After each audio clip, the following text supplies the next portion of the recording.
Je vais faire un disclaimer dès maintenant. Il sera en milieu de vidéo, mais je vais le mettre aussi au début. Papa, maman, si vous voyez que vous tombez sur cette vidéo, je vous prierai de bien vouloir quitter cette vidéo.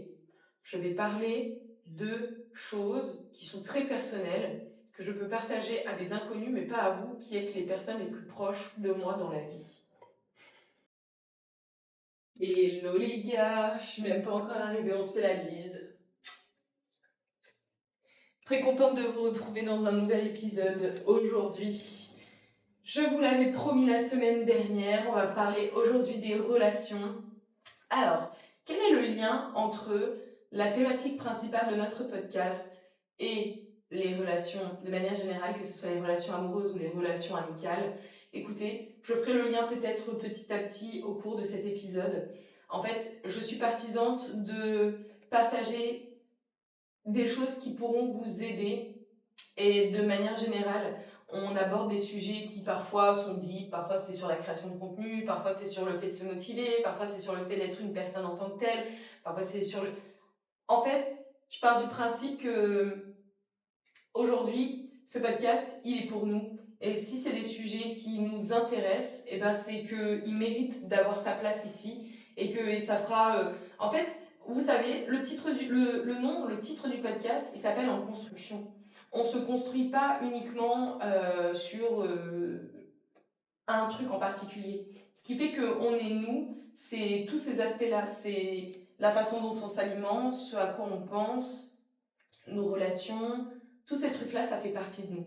Et donc, sur l'une des briques de notre maison, on va pouvoir mettre un cœur ou alors le mettre en rose pour le cliché de l'amour.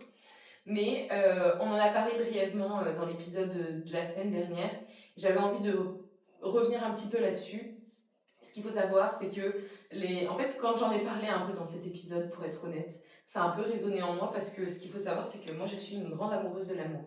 J'ai toujours mis l'amour au centre de tout, toute ma vie. Je suis vraiment, genre, la musique, s'il y a une musique qui pouvait me définir, ça serait Love me, say that you love me. Voilà. Moi, j'ai toujours des papillons, j'aime trop, je kiffe trop. Je suis très amoureuse de l'amour. Je mets un tatouage à cette effigie, j'aime trop. J'adore l'amour. Et j'ai de la chance, c'est que dans ma life, j'ai toujours eu énormément d'amour. Et du coup, ça m'a permis moi-même de partager de l'amour. Je me sentais un peu comme, enfin, je me sens toujours un peu comme la fée Clochette, qui a des petites paillettes et qui distribue de l'amour. Je ne serai jamais Stéphane Salvatore qui n'a pas d'émotion. Si vous avez la ref, je ne serai jamais un vampire qui n'a pas d'émotion. Je serai toute ma vie quelqu'un qui a des émotions et qui aime l'amour. Et j'aime être comme ça. Maintenant, je trouve que dans la vie, on attire qui on est. Enfin, il y a un pattern qui se reproduit naturellement. Parce que en fonction de qui on est, on va attirer des personnes qui sont un peu comme nous. Par exemple, je vous dis n'importe quoi. Non, je ne vais pas vous dire n'importe quoi, je vais vous donner un exemple concret. Cet exemple concret, il est tiré d'une histoire vraie. C'est l'histoire de ma vie. Ce qu'il faut savoir, c'est que dans ma vie, j'ai eu 2 relations amoureuses. J'ai une première relation, alors, j'en parlais aussi brièvement dans le précédent épisode. Je ne compte pas les petits flirts que j'ai eus pendant que j'étais au collège, parce que j'avais peur des hommes, avec un grand Z. Oui, c'est vrai que j'ai été en couple, il y a une personne en particulier à laquelle je pense qui j'avais l'impression que je l'aimais, mais je ne savais pas ce que c'était vraiment l'amour à ce moment-là. Je voulais juste expérimenter et toutes mes copines, elles ont eu des copains très tôt et donc un petit peu par effet miroir, il y a plein de trucs où j'ai été dans ma life très... En fait, je suis influençable. C'est ça le problème. Plus le temps passe et moins je le suis, mais je suis influençable. Et il y a certains points où je pourrais être influençable quand même, parce que c'est très facile, par exemple, quand j'ai pas envie d'aller sortir pour danser, que je me fasse influencer et que j'y aille quand même. Alors que clairement, j'ai dit que je le ferais pas. Purée, je suis faible. Anyways, ce que je voulais vous partager surtout, c'est que quand j'étais jeune, du coup, je ne compte pas ces petites relations-là parce que c'était des petites amourettes. Pour vous dire, je suis tellement influençable, mais j'en ai dans le caillou, hein, que il y a, je crois qu'on était en quatrième. En fait, avec des copines, on s'était donné un challenge, on était trois. Et le challenge, c'était d'avoir une relation intime avec un homme. C'est très grave, ne faites jamais ça. Et donc, euh, mes deux copines ont respecté leur engagement. Et moi, j'ai dit que j'allais respecter aussi mon engagement, mais je ne l'ai pas fait. Parce que je savais à quel point c'était important pour moi. Et donc, j'ai pretend, un peu comme ce que je fais actuellement d'ailleurs. Je pretend, mais ce micro ne fonctionne pas. Juste, j'adore la vibe qu'il me donne, mais bref. Si vous avez vu les précédents épisodes, vous savez que je trop galéré avec les câbles et tout, donc je voulais juste vous tourner les vidéos, donc je l'ai fait. En tout cas, j'ai pretend, les filles, si vous regardez cet épisode aujourd'hui avec plusieurs années, ça m'étonnerait que vous regardiez d'ailleurs, mais peut-être. Au collège, on s'était promis ça et je vous ai dit que je l'avais fait et je l'ai pas fait. La vérité, c'est que moi, j'ai toujours eu peur des hommes. Enfin, des hommes, j'ai toujours eu peur des garçons. Euh, pour la petite anecdote, le premier copain que j'ai eu, alors, j'ai plein d'anecdotes en fait à vous partager. Allez, prenez les popcorn, prenez un petit Coca zéro, pas avec du sucre parce que on est là pour prendre soin quand même un petit peu de sa santé. Popcorn, pur kiff et une boisson, je vous attends. Allez-y. Parfait. Alors, première expérience un peu amoureuse que j'ai eue, c'était, j'adore l'amour purée, quand j'étais en primaire, ce qui est paradoxal parce que j'avais peur des hommes. Mais c'était des garçons aussi, donc quelque part, bref. En primaire, j'ai rencontré, parce que je déménageais pas mal quand j'étais plus jeune, donc j'étais toujours un petit peu la noobs et la nouvelle, et on a retrouvé un peu plus de stabilité plus tard. Mais du coup, étant donné que j'étais un peu la noobs, ce qui s'est passé, c'est que je suis arrivée et il y avait un garçon qui était amoureux de moi. On est tombé amoureux de moi avec le temps. Et donc il m'écrivait des petites lettres, des petits mots d'amour. Il était éperdument amoureux de moi. Je le sais maintenant avec du recul, mais à l'époque, je m'en rendais pas compte et je voulais pas l'entendre parce qu'en fait, juste j'avais peur et du coup, on se le disait pas en vrai. Juste, des fois, il me donnait des petits mots.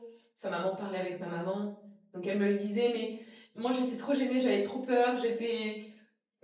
Et secrètement, je l'aimais aussi, mais je voulais pas qu'il y ait de trucs un petit peu bizarres. Donc des fois, il m'invitait chez lui et moi, je venais et avec d'autres personnes, entre potes, quoi, avec les copains. Mais j'avais trop peur. Ensuite, par la suite, on est allé au collège. Et lui, ben, il était dans un autre collège, donc on s'est perdu un petit peu de vue et la vie s'est faite. Et j'étais assise en cours de histoire géo. Non, c'était peut-être un autre cours. C'était peut-être un cours de... je sais plus. Il y avait un cours, en tout cas, où j'étais tout le temps à la même place parce que, vous savez, les profs qui font toujours des plans de classe. Bah voilà. Donc du coup, j'étais assise tout le temps à côté de lui. Et en fait, le jour de la Saint-Valentin, il a clairement pris son courage à deux mains. Et il m'a offert un petit cœur avec écrit «Je t'aime» sur le petit cœur.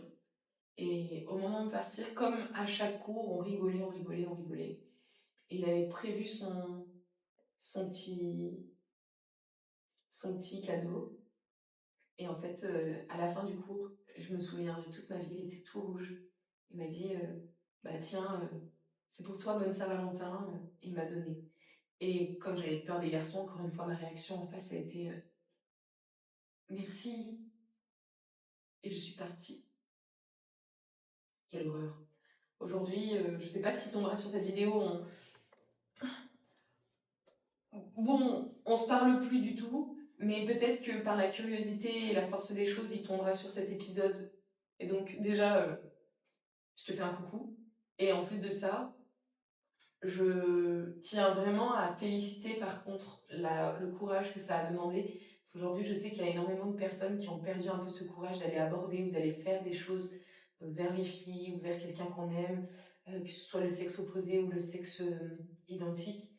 Parce que bah, naturellement, bref, c'est un autre débat. Ensuite, il y a un autre garçon qui est tombé amoureux de moi.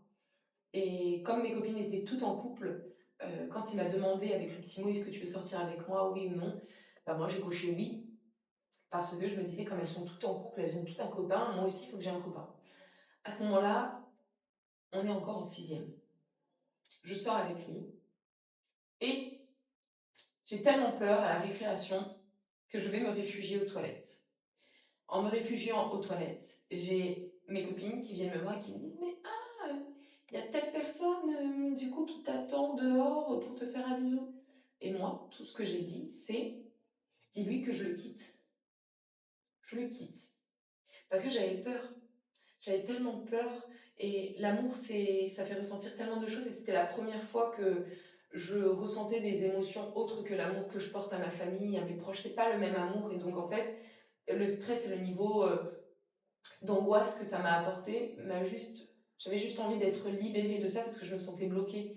J'étais avec quelqu'un parce que je pensais que c'était ce qu'il fallait que je fasse, pas parce que j'étais amoureuse de la personne. Et donc, je l'ai quitté dans les toilettes. On s'est reparlé plusieurs temps après où je lui ai dit écoute, je suis désolée, j'espère que ça changera rien notre relation parce qu'à la base on était vraiment de bons copains. Et après ça s'est mieux passé lui et moi et on n'en a plus jamais reparlé. C'est pour vous dire à quel point j'avais peur des garçons. Arrivée en quatrième, j'ai eu à nouveau un crush. Et là, je vous dis, j'avais un crush, je me souviens. Je voyais ce garçon-là courir dans la cour de récré après une fille. Je sais pas si je peux dire les noms. Personne ne saura. Bon, je dis pas les noms juste par respect, par l'anonymat. Parce que s'il y a des personnes que je connais qui regardent, ils vont dire ah. Et ça se trouve, la personne, en plus de ça, la personne en question, le garçon en question, n'a pas de réseaux sociaux. Il n'a pas Insta, il n'a pas Facebook, il n'a rien de tout ça. Et des fois, je voyais des photos de lui par le biais de sa maman qui publiait sur Facebook, mais il n'avait aucune photo. Et donc, à l'époque, j'avais eu un énorme crush sur lui. On était sortis ensemble. Et là, c'était la première fois que je faisais un bisou, un vrai bisou. Pas voilà, un bisou un peu à l'américaine. Pas le French kiss avec la langue, on s'était fait vraiment un vrai bisou. Et là, ça m'a sorti un petit peu de ma zone de confort. J'ai fait step by step. On se tenait la main pour aller au bus, à l'arrêt de bus. Mais tu sais, c'est ces trucs où t'es pas trop à l'aise et tu le fais, tu te forces un petit peu à le faire, mais tu sais, mais tu découvres. On se forçait à se tenir la main pour aller à l'arrêt de bus, mais on avait les mains moites, lui et moi. Du coup, quand on les lâchait, mais c'était tellement genre tu vois cette sensation où tu es obligé de t'essuyer sur ton pantalon, sur ton t-shirt, c'était ça. Mais en même temps, je l'aimais bien. Mais je n'étais pas amoureuse de lui, mais je l'aimais bien. J'étais contente. Je me disais, ah, comme j'avais eu un crush avec lui en plus de ça, c'était une relation entre guillemets où lui voulait, moi je voulais. Je me sentais pas genre il faut que je le fasse ou je me mets la pression. Il y avait vraiment juste ce truc de ok. Et plus tard, on s'est séparés, je sais plus exactement pourquoi on s'est séparés d'ailleurs, c'est complètement sorti de mon esprit. Après, j'ai eu deux autres relations que je vais pas trop compter. Il y en a une qui a été cool quand même parce que du coup, là, je rencontrais la maman du copain, donc j'ai fait un step supplémentaire. Je mange chez lui le mercredi midi après les cours. Là, c'était encore un step supplémentaire. Et je vous rappelle que je pars d'une base où j'ai peur des garçons, hein, donc pour moi c'était vraiment improbable. Euh, on a eu un... C'était un moment où j'étais célibataire, où avec trois copines, enfin avec deux copines et moi du coup, on a fait ce fameux pacte là où on disait on a une relation intime avec quelqu'un. Et moi j'ai dit oui, oui, j'ai eu aussi, alors que pas du tout. J'ai dit, et d'ailleurs je l'avais noté après dans mon journal intime en disant, j'ai dit que j'avais fait ça avec telle personne quand je suis partie en vacances à Gros-du-Roi, parce que j'allais tout le temps en vacances à Gros-du-Roi. Donc on est parti là-bas, voilà, et à ce moment-là, et j'ai raconté tous les détails que je leur ai racontés pour être sûre de ne pas me perdre dans mon mensonge. Alors qu'en réalité, c'est la meilleure chose hein, que j'aurais pu faire, mais j'aurais pu aussi juste assumer et dire, ben non, moi les filles, je ne veux pas faire ça. Mais bon, j'étais influençable. Ensuite, on arrive à au lycée. Là, je suis une bonne célibataire pure et dure. J'adore mon célibat, je kiffe, on est là, ok. Et à peu près quand j'ai 17 ans, 17 ans et demi, je pense. Bon, on s'en fout. En gros, je rencontre quelqu'un et cette fois-ci, la personne, pour le coup, a 1 an de plus que moi, je crois.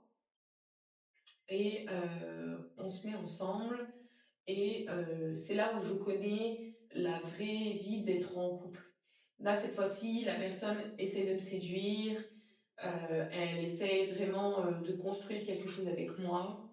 Je me laisse séduire, c'est là que j'ai mes... Voilà, bref, je vais pas vous faire un dessin, c'est un sujet vraiment, j'espère que mes parents n'écoutent pas ça, parce que je suis très libérée, je parle de tout ça, parce que si ça peut servir d'expérience et si ça peut aider chacun à construire aussi qui on est, évidemment, avec plaisir. Mais bon, on n'est pas dans cette thématique-là, et je serais trop gênée de vous partager ça auprès de mes parents, parce que j'en ai déjà trop dit. Papa, maman, je vais faire un disclaimer dès maintenant. Il sera en milieu de vidéo, mais je vais le mettre aussi au début. Papa, maman, si vous voyez que vous tombez sur cette vidéo, je vous prierai de bien vouloir quitter cette vidéo. Je vais parler de choses qui sont très personnelles, que je peux partager à des inconnus, mais pas à vous, qui êtes les personnes les plus proches de moi dans la vie. Ça n'a aucun sens.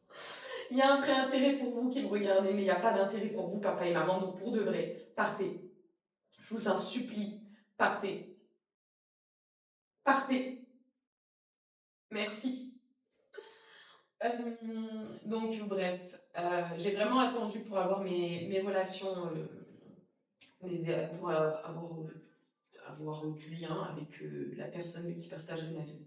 Donc, c'est pour ça que je compte cette première relation comme ma vraie première relation, parce qu'avant, comme je vous le disais, j'avais tout le temps peur. Donc, en fait, c'était pas des relations pour moi, c'était juste des petits flirts, des trucs, on se découvre et je fais une autre relation et je fais un pas supplémentaire hors de ma zone de confort, mais sinon j'avais juste peur des garçons, donc c'était pas des relations. Mais tout le monde a eu un impact énorme sur ma construction, donc c'est pour ça que c'est important quand même de les citer. J'ai pas eu que 2 relations, mais j'ai eu 2 relations aussi. Maintenant vous comprenez pourquoi. La première relation que j'ai eue du coup, qui est pas vraiment la première mais vous avez capté, ça a été un peu compliqué, cette relation-là, parce que comme je vous le disais, moi je suis quelqu'un je suis amoureuse de l'amour, et donc j'ai tout donné à la personne naïvement, c'était ma première vraie relation, donc j'ai vraiment tout donné.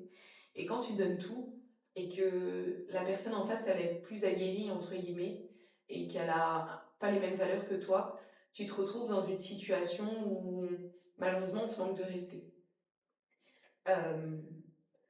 Moi, je suis pas forcément là pour ressasser le passé, mais je me suis beaucoup voulu pendant plusieurs années parce que c'est des anecdotes et des choses qui font partie de moi que j'avais envie de partager. Et je le faisais pas parce que même si on m'a manqué de respect, moi, ça fait partie de ma valeur, je voulais pas manquer de respect à la personne en question.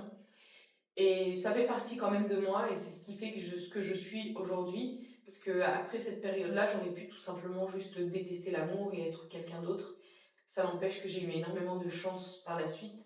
Et si on relativise, même cette relation-là, c'est bien que je l'ai vécue. Parce que du coup, ça m'a forgé et ça m'a donné énormément enfin, je l'ai pas vécu comme un échec, du coup, c'est surtout ça que je voulais dire. Et ça m'a permis aussi de définir littéralement quelles étaient mes règles en tant que personne avec un grand P et en tant que femme avec un PH neutre. Aujourd'hui, cette relation-là, je pourrais même faire une story time. En vrai, c'est une histoire qui m'appartient et j'essaie de me dire de plus en plus, tu peux partager ce que tu veux tant que ça n'apporte pas en fait préjudice à une autre personne et ça fait partie de moi. Donc, je pourrais vous faire une story time si jamais ça vous intéresse. Vous partagez ça. Mais du coup, vous partagez cette relation-là du coup. Mais du coup, cette relation-là, ça a été très compliqué par la suite parce que tout ce que j'avais fondé et toutes les briques que j'avais posées pour moi, jour après jour, année après année, se sont effondrées parce que malheureusement, en fait, l'environnement dans lequel j'étais, à ce moment-là, n'était pas favorable, non pas par rapport à mes proches, mais parce que comme j'avais tout donné à la personne avec qui j'étais et que, en gros, en fait, j'ai pris la responsabilité de choses là où j'étais pas responsable. Je vous donne un exemple. Imagine, c'était une traîne ça à un moment donné, non? Je parle à moi-même. Hein. Imagine, imagine que tu sors avec quelqu'un qui trompait déjà toutes ses copines. Imagine que toi, du coup, te fais draguer par cette personne-là. Et imagine que tu te projettes avec cette personne et que tu te dis que probablement que s'il trompait sa copine avant, c'est parce qu'elle leur apportait pas tout ce dont il avait besoin. Et donc que toi, il ne te trompera pas. Imagine. Et donc, comme tu imagines ça, tu donnes tout à la personne, tout ton amour, toute ta naïveté, tout. En fait, c'était que des premières fois surtout, mon premier amour, mon premier tout. Et donc, en fait, en donnant tout, ben, la personne en face, elle a plus d'expérience et elle sait mieux gérer ses émotions, elle sait mieux gérer les cachotteries. Et du coup, la personne peut te trahir et te planter un couteau dans le dos. Donc imagine, qu'en te plantant un couteau dans le dos, eh ben on dit que si tu as un couteau planté dans le dos, c'est de ta faute. Imagine que le parent de cette personne te dise aussi que si ce qui se passe aujourd'hui, c'est ok parce qu'en réalité, on n'est pas mariés, on se doit rien, donc c'est normal. Et donc, imagine que tu te remettes tellement en question, alors que toi, tu as tout donné, alors que là où tu dois te remettre en question, c'est que tu as eu la naïveté de penser, imagine, hein, que cette personne allait pouvoir changer alors que ses névroses lui étaient propres et que toi, tu pourrais rien y faire. Imagine. Ce sera l'occasion d'un autre épisode si jamais vous avez envie que je fasse une story time là-dessus, mais c'est juste des suppositions, imagine tout ça. Et donc ce qui s'est passé par la suite, c'est que j'ai eu moi-même énormément de difficultés à retrouver confiance en moi. Enfin, j'imagine que j'avais du mal à retrouver confiance en moi. Clin d'œil pour ceux qui sont en format audio. Et donc par la suite, ce qu'il faut savoir, c'est que j'ai aussi cette naïveté où, pour moi, je donne cette confiance à 100% à la personne. Et après, cette personne, si elle me trahit, c'est fini. C'est tout. Je crois encore en l'être humain et j'ai pas de naïveté débile. Même si des fois, on va pas se mentir, j'adore jouer au con parce que j'aime savoir les gens comment ils se comportent réellement avec les autres. Les gars, l'écran de l'ordinateur s'est verrouillé, donc en fait, littéralement, ça a coupé l'enregistrement. J'étais en train de vous dire que j'aimais jouer au débile parce que ça me permettait de voir concrètement comment les gens agissaient avec moi, et après, plus rien. Je vais reprendre là où j'en étais, là où je voulais en venir, et ce que je me souviens du coup de ça va, j'ai parlé que pendant 3 minutes, donc c'est ok. Ce que je partageais à ce moment-là, c'est que l'erreur que l'on fait dans le domaine de l'amour de manière générale, c'est que je suis vraiment une pro de l'amour, moi j'adore ça. J'ai tellement étudié de choses là-dessus pour comprendre moi-même pourquoi est-ce que j'aime autant l'amour. Ça pourrait être l'objet d'un autre épisode, il y a tellement de choses qu'on peut partager. Mais ce que je veux dire, c'est que le vrai problème, et de manière générale dans les relations, et quand on se construit en tant que personne, et quand ça va pas dans notre relation, c'est parce qu'en fait on n'écoute pas la personne à côté. Je vous dis quelque chose qui paraît bateau, mais qui est pourtant d'une vérité sans nom. Si vous êtes dans une relation et que vous ne connaissez pas le love language de votre partenaire, vous ne parlez pas avec lui dans la bonne langue. C'est tout bête, mais si on prend un exemple. Mon love language, j'adore qu'on m'offre des fleurs. J'adore les fleurs. J'ai une passion pour les fleurs. Je tombe parfois sur des comptes sur TikTok de mecs qui font des bouquets de fleurs, mais c'est incroyable. Je pourrais me... J'adore je m'offre des fleurs à moi-même. J'aime trop ça. Vraiment, j'adore les fleurs. Et ma sœur, son love language, c'est... Bon, elle adore les fleurs aussi. Je prends le love language de mon père. Mon père, il adore passer du temps de qualité. Vraiment, c'est pour lui, c'est le temps, c'est ça son love language. Donc, mon love language, je vais pas venir parler à mon père avec mon love language, donc je vais pas lui offrir des fleurs. On est d'accord que ça n'a aucun sens. Et du coup, bah, ce que je vais faire pour que mon père ressente que je l'aime, ben, je vais tout simplement passer du temps de qualité avec lui. Alors aujourd'hui, je vis à l'île Maurice, donc naturellement, c'est un peu compliqué d'un point de vue de se voir physiquement. Mais quand je l'appelle, je fais en sorte d'être disponible à 100% pour lui. Je veux que je l'écoute sur mes 4 oreilles, mes yeux, mes oreilles, tout. Je ne fais rien d'autre. Et je le sais à quel point lui-même, ça le touche. Si je suis en train de faire autre chose, si je ne suis pas à 100% avec lui. Et c'est mon rôle de lui parler, je peux lui accorder ce temps-là. Je veux dire, c'est mon père. À un moment donné, il faut parler avec le love language de la personne. Et c'est plein de choses comme ça dont on ne prend pas forcément conscience, mais qui vont tout changer dans l'amour. J'adore l'amour, franchement, j'aime trop l'amour. J'y connais un rayon parce que je me suis posé tellement de questions. Pourquoi est-ce que j'étais même amoureuse de l'amour? I don't know. It's like... Bref, il y a plein de choses comme ça sur lesquelles je pourrais échanger pendant des heures. Je vous ai fait un petit topo de tout ça. Il n'y a pas vraiment de conclusion à retenir là-dedans. Ah, on pourrait trouver une conclusion ensemble à la limite. Les relations aujourd'hui, amoureuses et amicales, peuvent vous aider à définir qui vous êtes. Elles peuvent avoir un impact également sur votre vie professionnelle, votre vie perso. Je suis une véritable éponge et j'étais tellement dépendante affectivement, c'est dur de le... En fait, ce qui est compliqué, c'est qu'il y a une époque où je disais « Ah, c'est bon, je sais que j'étais dépendante affective, mais maintenant je ne le suis plus. » Sauf que je l'étais encore parce que je me suis bien rendu compte récemment, après plein d'événements compliqués, que en fait, j'étais loin d'être indépendante. J'étais vraiment encore dépendante affective. Et aujourd'hui, je suis beaucoup plus indépendante, effectivement. Je ne dépends plus de la personne. C'est pas ça qui va déterminer mon humeur. Et c'est là où j'en étais. Hein. C'est que ça a impacté mon business, ça a impacté ma vie tout court.